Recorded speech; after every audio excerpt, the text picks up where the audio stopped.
तेजस्वी यादव के 2 voter ID card मामले में इलेक्शन कमीशन ने उनको नोटिस भेजा था, लेकिन अभी तेजस्वी यादव ने अपने प्रेस कॉन्फ्रेंस में बताया कि विजय कुमार सिन्हा के भी 2 एपिक नंबर हैं।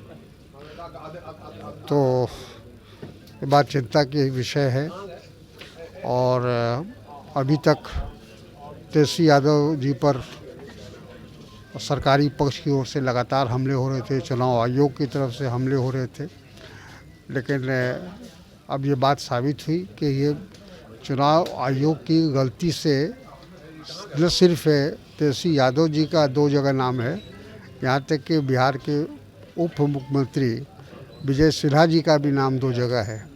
आज जिस तरह से तेजस्वी यादव जी ने बताया है, तो अगर ये सही है तो इससे साफ जाहिर होता है कि चुनाव आयोग जो वोटर लिस्ट की निगरानी करने में या वोटर आईडी बनाने में उनकी हर तरह से वो कोताही रही है, कमी रही है। ऐसा है कि हम लोग का जो एतराज़ है वो सेना की बहादुरी से, सेना के जो हौसला था उससे नहीं है। हम लोग का जो मुख्य रूप से एतराज़ है वो ये है कि जिस प्रकार से जो सीज़ फायर हुआ और हमारी सेना को मजबूर किया गया कि आप सीज़ फायर कर लीजिए, जबकि हमारी सेना आगे बढ़ रही थी, उसका वर्चस्व हो चुका था पूरे जंग में, पूरे उसको ज़बरदस्ती रोका गया।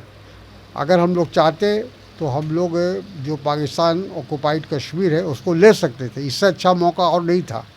लेकिन हमारे प्रधानमंत्री अमेरिका के दबाव में उन्होंने सीज़ फायर कर लिया और जिसके नतीजे में जो भी हमारी जो रणनीति थी, जो हमारी कोशिश थी, हमारे सेनाओं की जो बहादुरी थी, सब पीछे हो गए। यूएस ने भारत पे 50% टैरिफ कर दिया है। चाइना से नज़दीकियाँ बढ़ रही हैं, रूस से भी अब ज़्यादा नज़दीकियाँ बढ़ रही हैं। हाल में ब्राज़ील के प्रेसिडेंट का भी कॉल आया था प्रधानमंत्री। ये हमारी विदेश नीति की बहुत बड़ी विफलता है।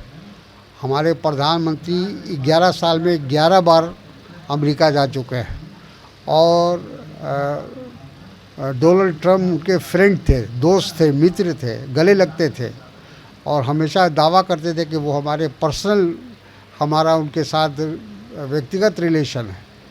लेकिन दुनिया ने देख लिया, भारत ने देख लिया, हमारी विदेश मंत्रालय पूरी तरह विफल रहा इस पूरे टैरिफ के मामले को लेकर। हम पर जिस तरह से अमेरिका का लगातार दबाव बढ़ रहा है टैरिफ को लेकर, हमारे यहाँ के जो व्यवसायी हैं, किसान हैं, जो भी पैदा हमारे यहाँ होता है, जो स्मॉल स्केल इंडस्ट्री है या मीडियम इंडस्ट्री है, वो सबको नुकसान होगा। और हमारा माल जो हम बनाते हैं, इंडिया, वो अमेरिका में और दूसरे देशों में महंगा हो जाएगा।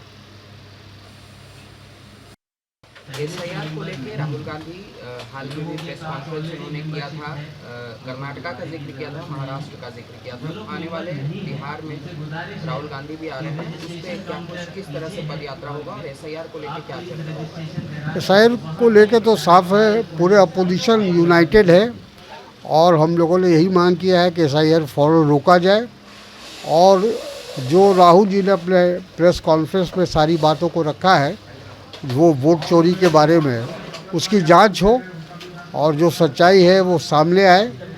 चुनाव आयोग का ये कर्तव्य बनता है कि इतने अनियमितताएं हुई है उसको अपने आप को सिद्ध करना पड़ेगा कि हम सही हैं। और लोगों का विश्वास चुनाव आयोग से, लोकतांत्रिक जो व्यवस्था है उससे डगमगा रहा है कि जिस तरह से महाराष्ट्र में और कर्नाटक में जो वोटों की चोरी हुई है, उससे लोगों का विश्वास लोकतंत्र पर घट रहा है। ये हमारे लोकतंत्र के लिए बहुत खतरनाक है।